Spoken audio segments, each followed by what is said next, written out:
You talk about the new Great Depression. How would you define a Great Depression? Well, it's a good question, and it's kind of points to the distinction between a depression and a recession, and they're two different things. Recession, people are familiar with, economists use the term all the time, and it has a numeric definition. It's two or more consecutive quarters of declining GDP. There are a couple other factors that go in, but that's the basic rule of thumb. So, two consecutive quarters, two or more of declining GDP, that's a recession. And of course, we had a recession, at least in the United States, actually probably most of the world, in the first half of 2020. First quarter and second quarter were both down, and there's the recession.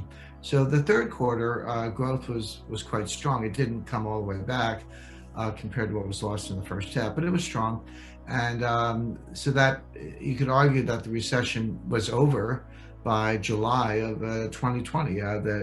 We have a group in the United States called the National Bureau of Economic Research. It's a private group of economists, but they're the official scorekeepers, if you will, about recessions. They did declare a recession started in the first quarter. They haven't said it's over, but it's very likely that they'll reach that conclusion. A depression is different. Economists, first of all, don't like the word depression because it's more subjective. It's not as quantitative. It involves a lot of almost psychological, behavioral variables, if you will. But depressions are real. They happen, and we're in one now. But economists just don't like to talk about it. They've kind of banned the D word, as I put it, from the vocabulary. So a lot of people assume that if a recession is two quarters or more of declining GDP, and a depression sounds worse, that must be 10 quarters of declining GDP, some really horrible economic outcome. And that's not the definition. You can actually have growth in a depression, but the point is it's depressed growth. It's growth below trend, below potential. And for that matter, I think you could make a good case that we've been in a depression since 2008. You look at the recovery, okay, we had a recovery from 2009 to 2019.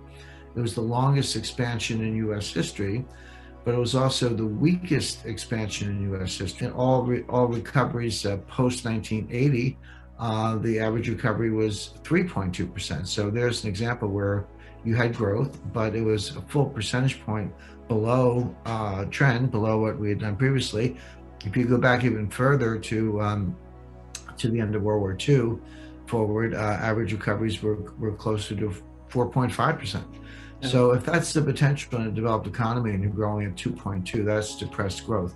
We can leave the definition of what happened for those 10 years for another day. But now the point is we've had a technical recession. We may be approaching another technical recession, the first back-to-back recession since 1980. But that aside, we're in a period of depressed growth. We won't recover 2009 levels of output until late this year at the earliest, maybe probably early 2022. And this will persist for not just years, but for perhaps a decade or more. This will be intergenerational in its impact. So that's what I mean by depression. I did an interview the other day, and I said this, could be or appeared to be worse than the Great Depression. And the person I was interviewing with said, well, hold on, the Great Depression, they recited some statistics since it hasn't been that bad yet. I said, well, you're missing the point. Those figures from the Great Depression took 4 years to play out. We've only been, or in some ways 10 years, if you go all the way up to 1940, we've only been in this for about a year. So let's, call me next year, the year after, see where things stand. But in my view, we're in a new Great Depression. It will persist. Will have intergenerational effects and will be very, very difficult to get out of. Even periods of growth will be very weak growth. Yeah, because I can imagine a lot of people think about high unemployment rate, for example, if they think about the Great Depression. And if you look at the unemployment rate, when we last spoke in April, it was sky high, around 15%, and then it went down all the way to around 6.3%. Of course, you can have a whole discussion about the definition of unemployment. In your book, you also describe the labor force participation rate, which has been declining over time. But just purely looking at the unemployment rate, it seems like we are in a much better state now, purely based on that number than we were when we dropping steadily since really since the late 1990s, but more steeply since 2008.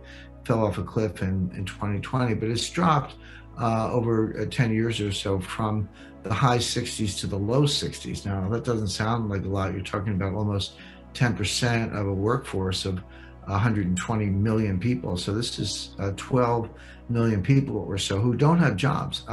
But we're not talking just about early retirees or baby boomers or teenagers or others. These are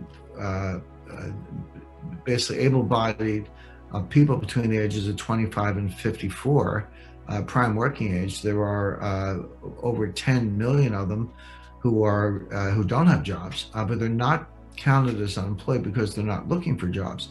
But the point I make is, well, if you're a bartender in a town where every bar is closed, what's the point of looking for a job? Maybe you can move to Phoenix, Arizona and put solar panels together, but that's not very likely. The point is, and that labor force participation rate never gets to 100%. It never gets over 70%. There are good reasons for some people not to have jobs. You could be a student, you could be a homemaker. As I said, there are other reasons. But when it drops that much, you have a large pool. And by the way, I've been speaking of this for a long time. Other analysts have as well. Jay Powell, chairman of the Fed, mentioned it in a speech last week. So it's even beginning to sink in at the Fed a little bit. And he said what we're saying right now, which is if you take the able-bodied Americans who don't have jobs but not looking for them and add them to the unemployed list, that percentage number goes up to about 12 or 15%, and that is a depression level unemployment. What would be the best way to increase velocity to make people spend again? Well, the important thing is that velocity is a psychological concept. It's not a monetary concept. The Austrian economists, monetarists, neo-Keynesians all have the view if you print a lot of money, you'll get inflation. That's just not true. Milton Friedman was wrong about that. It's not the money printing that causes inflation. It's the velocity. It's the turnover of money. Quantitative theory of money is just a definition. It's like saying A equals A. What it proves is that velocity is not constant. You have to, it's good for thought experiments, but as a guide to policy, it's challenging because you can't. What Milton Friedman did, he held velocity constant and said you could dial up or dial down the money supply, and with a cap on real GDP potential and no desire for inflation. If you want P to be 1, Q to be 3.5%, and you hold velocity constant, you just dial the money supply up or down, and you get maximum real growth with no inflation. That was nirvana. The only problem with that is that velocity is not constant. It was a wrong assumption. So I remind people, $7 trillion times zero is zero. If you don't have velocity, you don't have an economy. So the question is, how do you get velocity to change?